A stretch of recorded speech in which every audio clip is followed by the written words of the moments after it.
구약의 마지막 성경이었던 말라기, 그리고 말라기가 끝나고 이어졌던 묵상의 본문은 신약의 마지막 성경인 요한계시록이었습니다. 성경 한 말씀 한 말씀, 그 말씀도 성령께서 감동하셔서 기록된 말씀이지만 제가 믿기로는 성경 66권이 교회의 정경으로 선택된 일도, 그리고 성경의 각 책들이 지금의 이 순서로 정해진 것도 하나님께서 하신 일이고 성령께서 역사하셔서 이루신 일인 줄로 믿습니다.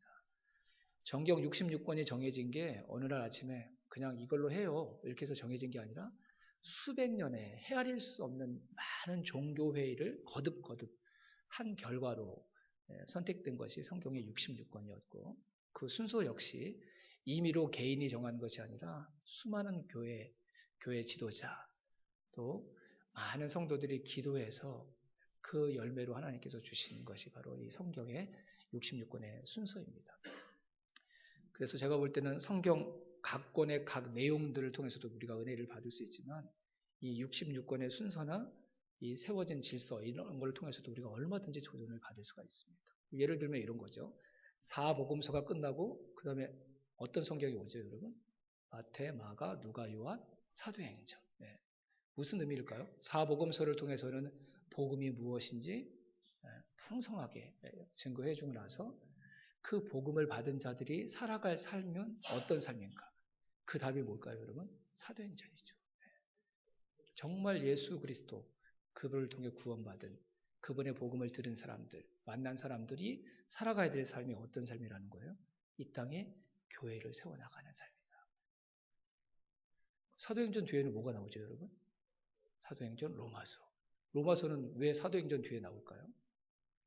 계속 이 땅에 교회가 세워져서 하나님의 나라를 이루어가는 그 일에 쓰임 받아야 되는데 그 일을 감당하기 위해서는 가장 중요한 건 뭘까요, 여러분? 복음이에요, 복음. 바른 복음.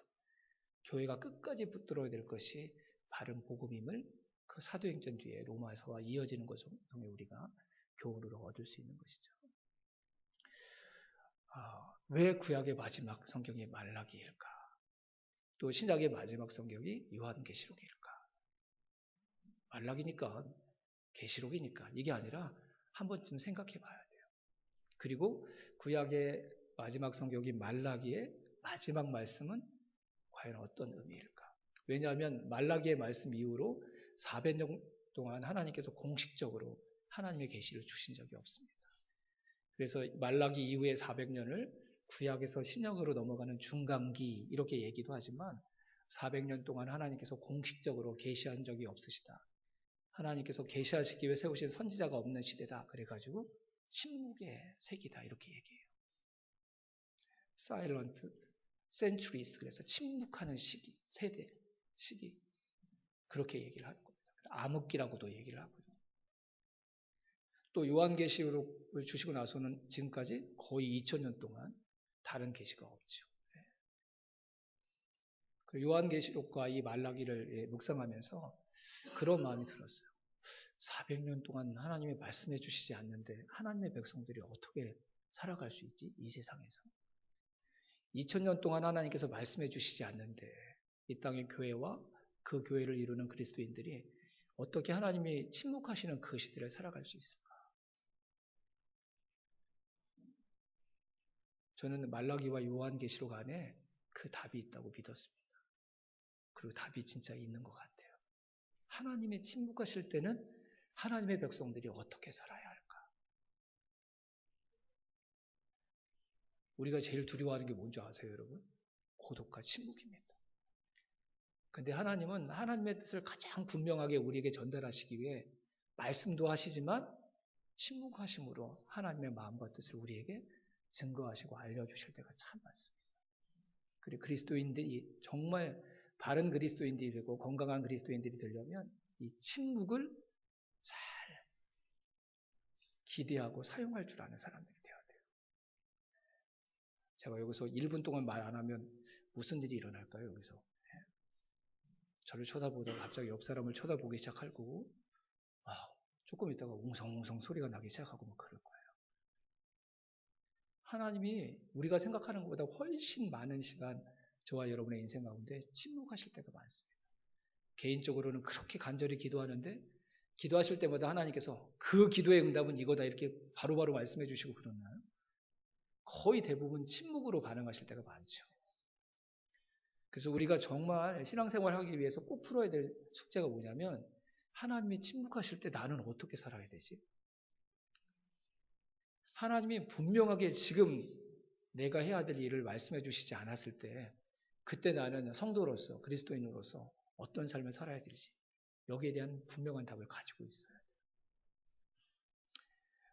오늘 우리가 읽었던 말라기와 또 우리가 한 달 동안 읽어가게 될 요한계시록 안에서 그런 하나님의 뜻을 우리가 다 발견할 수 있게 되기를 주님의 이름으로 축원합니다. 자, 하나님이 침묵하실 때 하나님의 백성들은 어떻게 살아야 되는가? 오늘 읽었던 말라기 4장 4절 말씀에 그 답이 있습니다. 다시 한번 같이 읽어보겠습니다. 4장 4절. 세번역 성경으로 한번 보여주실래요? 말라기 4장 4절. 네, 같이 한번 읽어보겠습니다. 너희는 율법 곧 율례와 법들을 기억하라.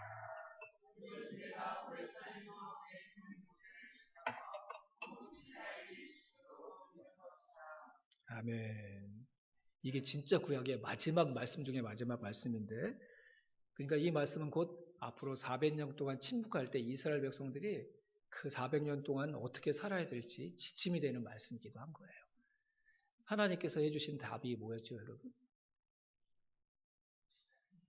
내가 모세를 통해 호렙산, 시내산에서 주었던 그 율법과 율례, 법도를 기억해라.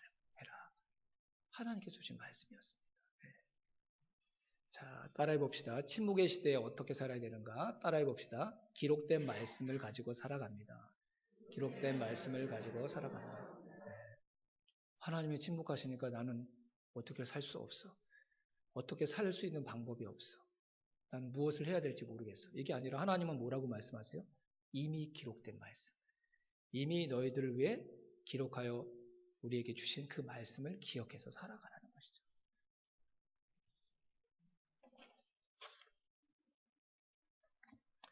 하나님이 침묵하실 때 그 침묵을 내가 깨면 안 돼요. 하나님이 말씀하시지 않고 침묵하시는 데는 이유가 있겠죠. 그렇죠? 그분은 우리를 사랑하시는 영원한 인자하심을 가지고 계신 분이신데 그분이 말씀하시지 않고 침묵하는 걸 선택하셨다고 한다면 그 침묵의 시간이 우리에게 유익이 되기 때문에 하나님께서 그렇게 하시는 줄로 믿습니다. 말씀하시는 게 저와 여러분에게 더 필요하다면 분명히 하나님 말씀하실 거예요. 400년의 긴 침묵의 시간 갖지 않으셨을 거예요. 2000년의 긴 침묵의 시간 하나님께서 가지지 않으셨을 거예요. 근데 침묵함으로 우리에게 돌아올 유익이 크다는 것을 하나님께서 아시기 때문에 침묵하시는 줄로 믿습니다. 아무리 침묵의 시간이 길어지고 그 침묵의 시간 우리가 감당해야 될 삶의 무게가 무거울지라도 그것을 이겨낼 수 있는 길이 있대요. 하나님이 말씀하신 길이 뭐예요? 이미 우리에게 주신 말씀을 기억하는 거예요. 그거면 침묵의 시간이 아무리 길지라도 그 시간이 아무리 버티기 힘들고 어려운 무거운 시간일지라도 그 시간 하나님의 백성들이 이겨낼 수 있고 감당할 수 있다는 것이죠. 정말 그런 줄로 믿습니다. 기록된 말씀이면 충분하다는 것입니다. 이미 나와 우리에게 주신 하나님의 그 말씀이라면 하나님의 침묵이 아무리 길어져도 그래서 막 세상 사람들이 하나님이 있기는 어디 있어? 말씀해 보라고 해. 지금 이 문제에 대해서 뭐라고 대답하게 한번 해보시라고 얘기해봐. 그렇게 세상에 조롱하고 우리를 핍박할지라도 그런 현실을 이겨낼 수 있는 것. 그게 무엇으로 가능하다고요? 이미 기록된 말씀들로 가능하다는 것이죠.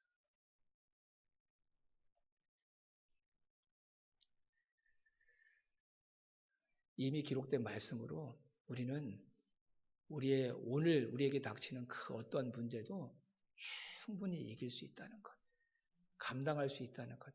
하나님이 그걸 가르쳐 주고 싶으셔서 침묵하시는 거예요. 그때마다 일일이 다 말씀하셔서 오른쪽, 왼쪽, 30km, 60km, 아니 후진 둘 중에 이거 선택해. 그렇게 말씀해 주시지 않아도 그런 우리의 실제적인 삶의 문제 가운데 하나님께서 침묵하셔도 우리가 그 문제를 하나님께서 가장 기뻐하시는 방법으로 해결할 수 있는 사람들이라는 것을 깨닫게 하시기 위해 하나님이 때로는 깊이, 길게 침묵하신다는 거예요. 근데 그냥 침묵하시는 게 아니라 우리에게 무엇을 먼저 주시고요? 언제든지 붙들 수 있는, 우리가 만날 수 있는 기록된 말씀을 우리에게 먼저 주시고 나서 하나님께서 그렇게 하신다는 것이죠. 하나님이 갑자기 침묵하시는 게 아니라 말라기 선지자를 통해 이 귀한 말씀들을 주시고 나서 400년을 침묵하시고, 사도 요한을 통해 반모섬에서 요한계시록의 그 귀한 말씀을 기록하게 해주시고 나서 2000년 동안 침묵하시는 것이죠. 왜요? 그 기록된 말씀으로 충분히 우리가 이 세상에 휩쓸려 넘어지지 않고 이 세상의 물결에 떠내려가지 않고 하나님의 사람으로, 하나님의 백성으로, 그리스도인들로 우리가 살아남을 수 있다고 하나님은 믿으시기 때문이라는 거죠. 엄청난 말씀이에요. 이 말씀이 여러분 엄청난 말씀이에요. 하나님이 2000년 동안 침묵하셔도 이 땅에 있는 교회들을 지켜낼 수 있는 비법이 여기에 다 들어있는 말씀이고요. 하나님께서 2000년 동안 침묵하셔도 그리스도인들이 끝까지 그리스도인으로 자신의 삶을 지켜낼 수 있는 위대한 하나님의 응원, 하나님의 위로, 하나님의 약속이 담겨있는 정말 대단한 말씀이 이 말씀인 거예요. 이 말씀 때문에 하나님이 400년을 침묵하셨다니까요. 이 기록된 말씀 때문에 하나님께서 2000년 동안 침묵하고 계시는 거예요.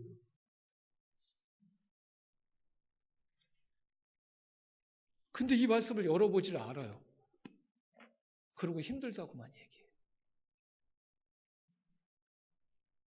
내가 무엇을 해야 될지, 어떻게 해야 될지 모른다고 자꾸 푸념만 해요. 하나님은 야, 모세에게 주었던 그 말씀을 기억해라. 그거면 충분하다 이렇게 말씀하시는 거예요.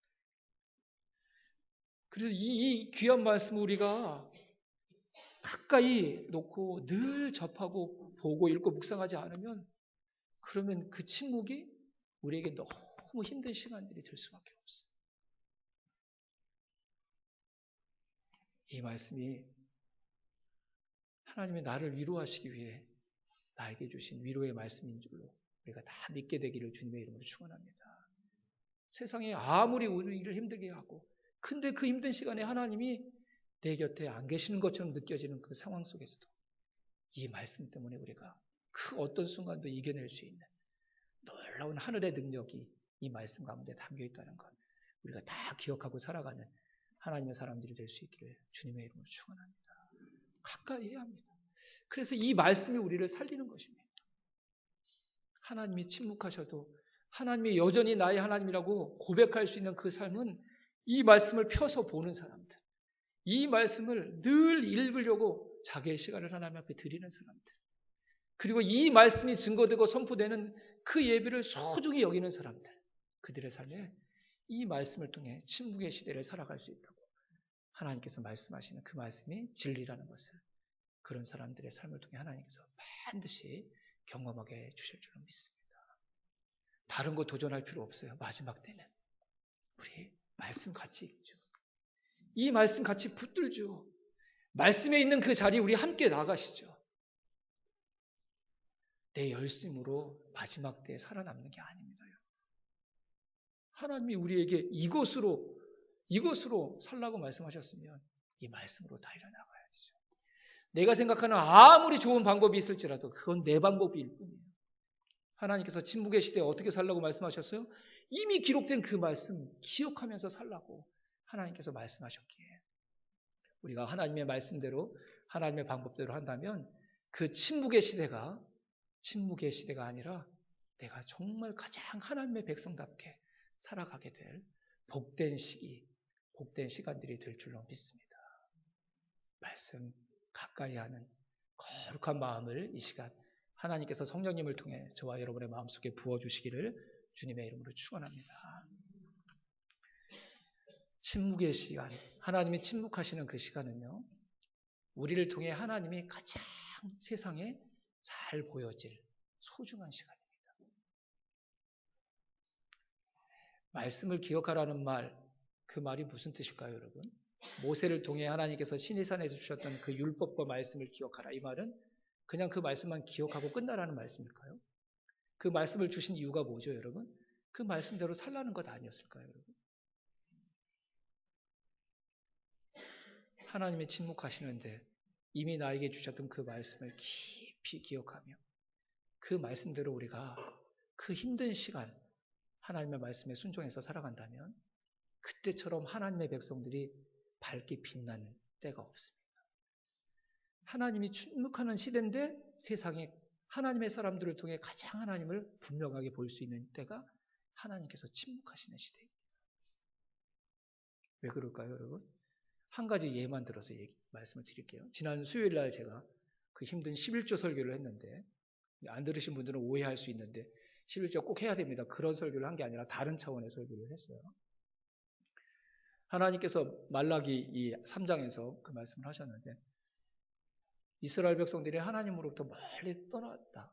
근데 나에게 돌아오라. 이렇게 말씀하시면서 첫 번째 하셨던 말씀이 11조와 헌물을 회복하라는 말씀이었어요. 하나님이 돈을 밝히는 분이라 그렇게 말씀하신 게 아니었어요. 이스라엘 백성들이 하나님의 복으로 은혜로 다 모든 것을 누렸는데 그 함정에 빠졌어요. 물질의 풍요의 함정. 신명기 말씀을 통해 너희들이 가나안 땅에 들어가면 풍성해질 거고 부유해질 텐데 그때 나를 버릴 것이다. 이렇게 분명히 경고하셨는데도 그 함정에 빠지고 말았어요. 물질과 돈은 이상한 힘을 가지고 있다고 그랬죠. 물질과 돈이 부족해도 하나님을 떠나고 물질과 돈이 풍성해도 하나님을 떠나요. 왜요? 부족하면 왜 떠나죠? 하나님은 나를 부유하게 하실 수 없는 분인가 봐. 하나님은 아닌 것 같아. 그러면서 다른 신으로 세상으로 떠나는 거죠. 또 물질의 부여와 돈의 풍요가 생기면 왜 하나님을 떠날까요, 여러분? 그때 제가 그 얘기를 드렸어요. 독일의 한 철학자가 돈에 대해서 이렇게 얘기했다. 돈에는 이상한 힘이 있다. 무서운 힘이 있다. 그래서 우리에게 유사 전능성을 느끼게 한다 그랬어요. 돈이 많아지면 사람들이 내가 신이 아닌가? 이렇게 착각하게 된다는 거예요. 이 세상은 진짜 돈이 있으면 힘을 나타낼 수 있잖아요. 과시할 수 있잖아요. 그렇죠? 그러니까 다 하나님께서 주신 것인데 그것이 하나님이 나의 신이 아니라 내가 나의 신이 되도록 착각하게 만들어서 하나님을 떠나게 만든다는 거예요. 그러니까 하나님이 11조와 헌물을 나에게 돌아올 때 제일 먼저 말씀하신 건 단지 돈의 문제를 얘기한 게 아니라 뭘 얘기하는 거예요? 너희들이 신이 되어 살아가는 그 삶으로부터 돌아오라는 거예요. 그래야지만 이스라엘 백성들이 진짜 회복이 일어날 수 있습니다. 하나님이 계속 얘기하시죠. 너희들 어떻게 나에게 그럴 수 있냐? 이스라엘 백성들은 우리가 언제 하나님께 그랬습니까? 너희들은 어떻게 나에게 그렇게 예배할 수 있냐? 내가 받았던 예배가 단 한 번도 없다. 마치 어조가 그런 느낌이 들듯이. 이스라엘 백성들 한 번도 예배 빠진 적이 없거든요. 하루에 3번씩 나와서 기도하고. 이스라엘 백성들 대부분 거의 다 11조 했습니다. 오히려 11조 안 한 사람 찾는 게 어려울 정도였어요. 왜 하나님께서 근데 11조를 도적질했다고 얘기했을까요? 11조를 안 해서 도적질했다고 얘기하는 게 아니에요.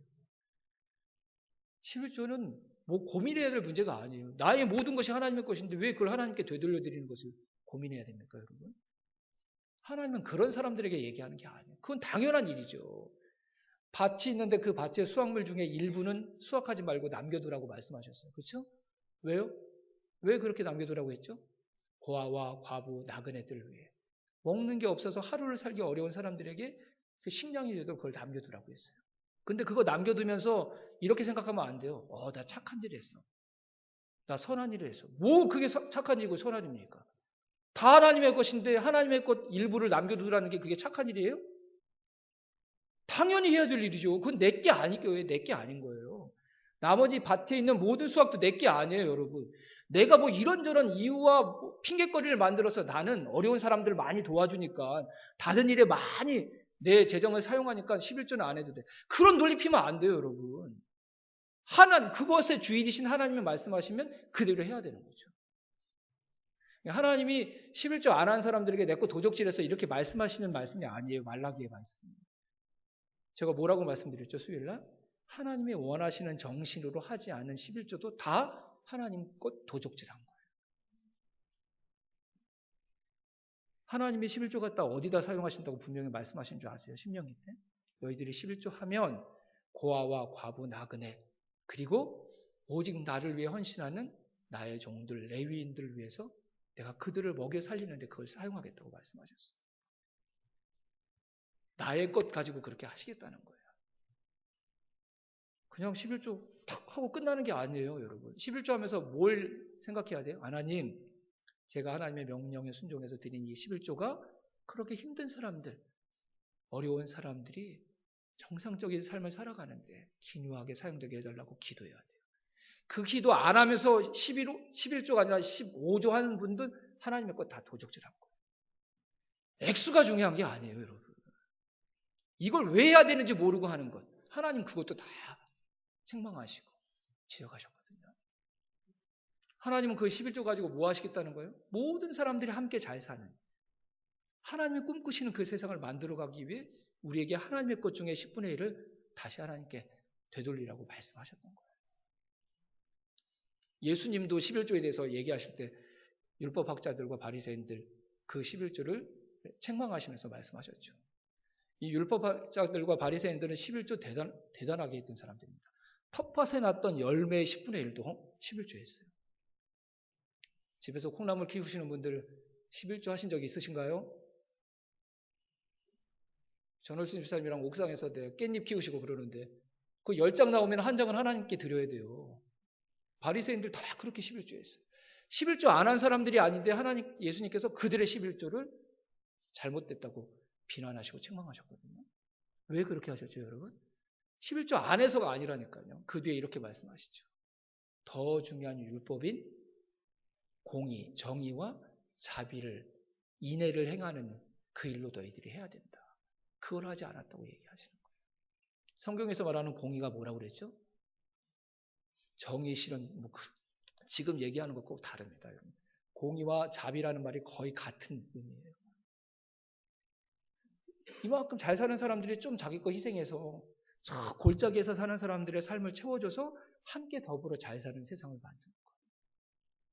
그게 성경이 말하는 공의예요. 정의예요. 그러기 위해서는 반드시 뭐가 필요해요? 누군가의 자비가 필요한 거예요. 누군가가 어려운 사람들을 긍휼히 여기는 일, 그 마음이 필요한 거예요. 하나님도 그렇고 우리 예수님도 그것을 위해 우리가 하나님의 것들을 하나님께 다시 드려야 된다고 말씀하셨던 것이죠. 10분의 1 딱 드리고 나머지 10분의 9 가지고 그러면 어떤 삶을 살아야 돼요? 그 10분의 1과 똑같은 가치관과 마인드를 가지고 10분의 9 아직도 나에게 남아있는 하나님의 것을 사용하는 삶을 살아야 된다는 것이죠. 어떤 삶이요? 하나님께서 꿈꾸시는 세상이요. 모두가 잘 사는, 모두가 최소한의 인간의 도리를 누리면서 살아갈 수 있는 그 삶. 하나님께서 그 세상을 꿈꾸고 계시는 거예요. 그러니까 우리에게 뭐 기도해라, 11조 해라, 뭐 해라 이렇게 말씀하시는 건 단지 그 문자적 의미만 얘기하시는 게 아니라 하나님께서 지금 꿈꾸시는 그 세상을 만드는 일에 우리를 초청하시는 거예요. 네가 나의 것인데 나에게 믿음으로 드린 그 11조 예물을 가지고 내가 생각했던 그 세상을 만들겠다. 네가 지금 그 일을 나와 같이 하는 거야. 이런 마음으로 하는 11조여야지만 하나님의 것을 도적질하지 않고 온전히 드린 11조가 된다고 그렇게 말씀을 드렸어요. 근데 저도 그렇게 안 하고 우리 중에 대부분도 다 그렇게 11조 한 사람들이 없잖아요. 그리고 한 가지 더 중요한 건 뭐라고 그랬죠? 말라기의 이 말씀이 개인에게 11조에서 꼭 복 받으세요. 창고가 막 넘치는 그런 복을 받는 걸 하나님 시험해 보세요. 이렇게 얘기하는데 더 중요한 건 공동체에게 하신 말씀이에요. 그런 의미로 하나님께서 백성들을 통해 하나님께 드려진 11조라면 그것을 관리하고 집행해야 될 책임자들은 어떻게 그 11조 예물을 써야 될까요? 하나님이 의도하셨던 그 목적대로. 그리고 여러분 11조 하면서 교회가 이 예물을 가지고 헌금을 가지고 하나님의 공의와 자비가 실현되는 그 일을 위해 사용되게 해주세요. 이 기도 안 하면 다 도적질하면서 여러분 11조 하신 거예요.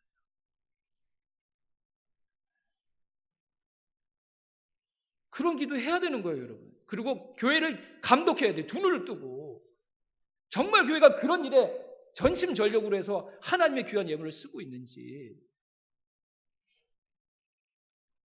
그렇게 얘기하셔야 돼요, 여러분. 적어도 2019년 공동의회 때는 여러분들이 얘기를 해야 돼요. 왜 교회 리모델링만 하십니까? 하나님의 공의와 자비를 실현되는 위해서 교회가 한 해 동안 무엇을 했습니까? 그걸 요구할 수 있는 사람들이 돼야 되는 거예요. 그게 나중에 하나님 앞에 우리 교회가 너 소망교회 나의 거 도적질했어. 이런 책망을 받지 않는 길이니까.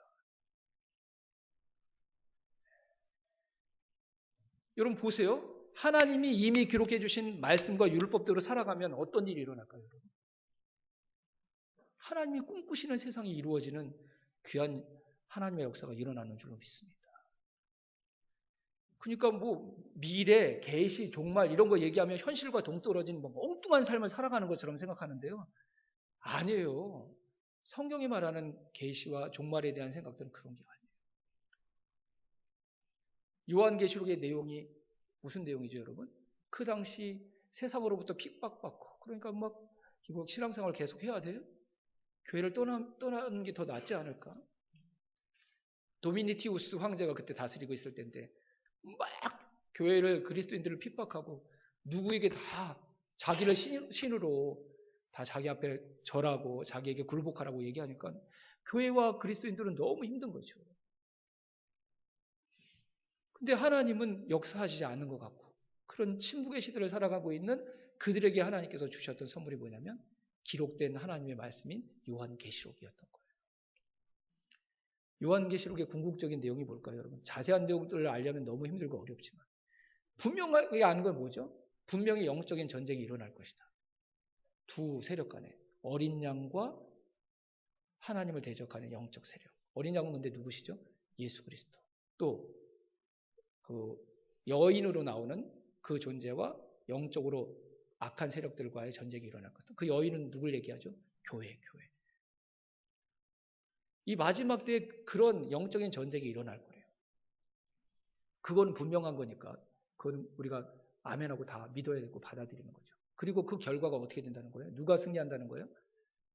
세상의 권세 잡은 자들이 강력해서 이길 것 같은데 결국 어린 양이신 예수 그리스도가 승리할 것이다. 이걸 선포하는 게 요한계시록이에요. 그리고 교회의 머리가 되시는 그분이 어린 양이시니까 교회도 반드시 승리할 것이다.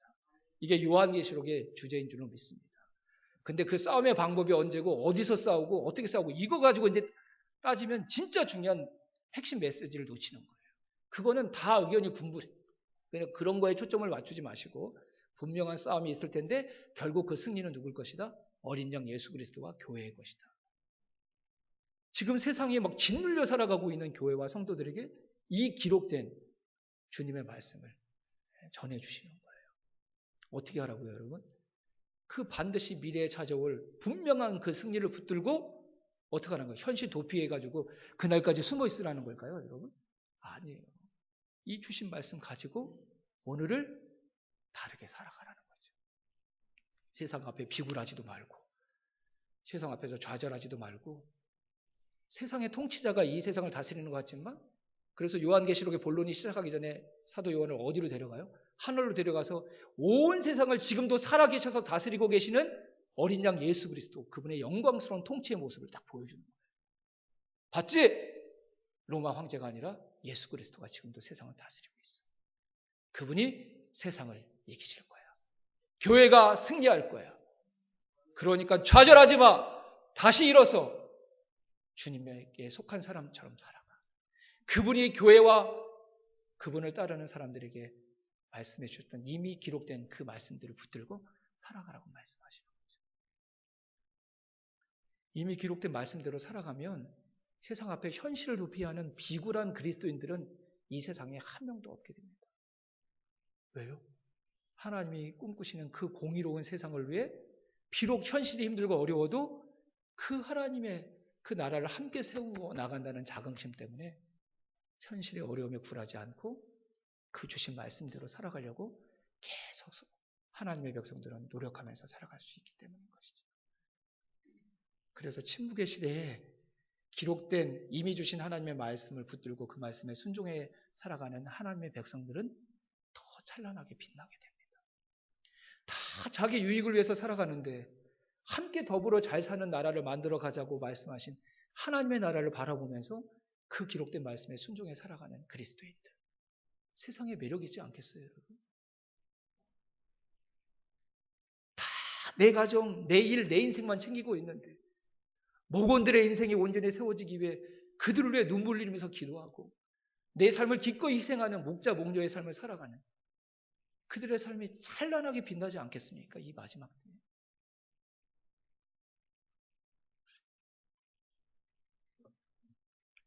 건강한 마지막 때 참된 믿음을 가지고 있는 사람들. 하나님은 그들과 함께 하나님께서 꿈꾸시는 나라를 지금도 이루어가고 계신 줄로 믿습니다. 하나님이 침묵하시는 이유는 그 일을 하나님만 하고 계시는 게 아니라 하나님의 사람들이 함께 하고 있다는 것을 세상에 자랑하고 싶으셔. 그래서 그렇게 하시는 줄로 믿습니다.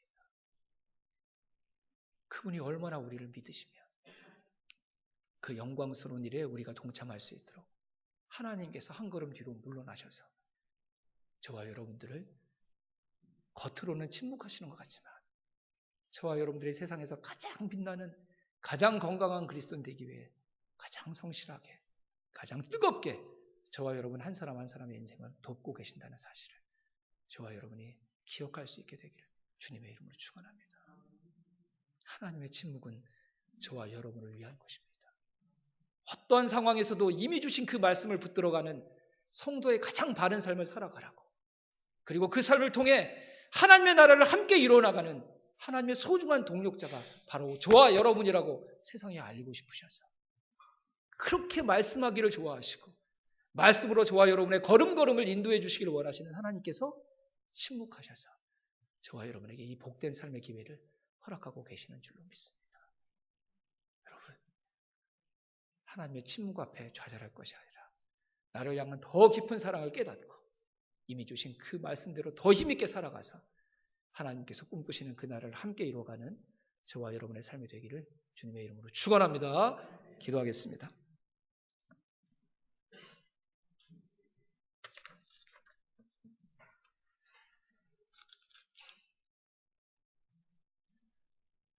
지난 하루가 또 지나가고 지난 한 주가 또 지나갔습니다. 다른 건 몰라도 그 말은 주님께서 정하신 그 날이 그만큼 우리에게 다가왔다는 것입니다. 하나님이 끝까지 침묵하시지 않습니다. 다시 승리의 나팔을 불고 우리에게로 재림의 주님을 다시 보내주실 줄로 믿습니다. 그때까지 우리가 무엇을 해야 되는지 오늘 주신 말씀을 가지고 우리가 깨닫고 그 말씀에 순종해서 하나님께서 꿈꾸시는 나라를 함께 이루어나가는 하나님의 소중한 동력자들이 될 수 있기를 주님의 이름으로 축원합니다. 우리가 가장 빛나게 하시기 위해 하나님께서 침묵하고 계신다. 그리고 우리가 주신 말씀 가지고 하나님께서 침묵하시는 이 세상 가운데 끝까지 하나님의 백성으로 살아갈 수 있다고 우리를 믿어주시기 때문에 하나님께서 침묵하신다. 부디 이 하나님의 음성이 저와 여러분에게 힘이 되고 위로가 될 수 있기를 간절히 주님의 이름으로 축원합니다. 하나님 주신 말씀 더 온전히 붙들게 하여 주시옵소서. 그 말씀대로 살아가서 정말 하나님을 이 세상에 더 분명하게 보여주는 거룩한 통로 되게 하여 주시옵소서. 우리 그렇게 주신 말씀 붙들고 함께 기도했으면 좋겠습니다. 기도하겠습니다. 하나님이 침묵하시는 그 순간에도 우리를 사랑하시는 하나님이신 줄로 믿습니다. 어떠한 상황에서도 우리가 믿음의 그 자리를 지킬 수 있도록 하나님이 이미 다 일하셨습니다. 그리고 가장 힘들고 어려운 그 상황이 나에게는 버거운 상황이지만 하나님의 세상에 가장 잘 보여줄 수 있는 가장 소중한 시간인 줄로 믿습니다. 주님이 지금 저와 여러분의 삶 가운데 일하고 계십니다. 저와 여러분의 인생을 다스리고 계십니다. 저 하늘의 영광스러운 보좌를 믿음의 눈으로 바라보고 이번 한 주 정말 하나님을 가장 세상에 잘 보여주는 하나님의 동력자로 살아가기를 주님의 이름으로 축복합니다. 이미 주신 말씀 붙들면 됩니다. 승리할 수 있습니다. 그 말씀이 우리에게 능력이 되는 것을 경험할 수 있습니다. 우리 주변에 있는 사람들 살려낼 수 있습니다. 하나님 그 말씀에 대한 확신을 우리에게 부어 주시옵소서. 그 말씀에 더 가까이 나가는 이번 한 주가 되게 하여 주시옵소서. 주님께서 함께 해주실 것입니다. 하나님의 나라를 함께 이뤄나가는 선한 동역자로 우리를 세워주실 줄로 믿습니다. 기도하겠습니다.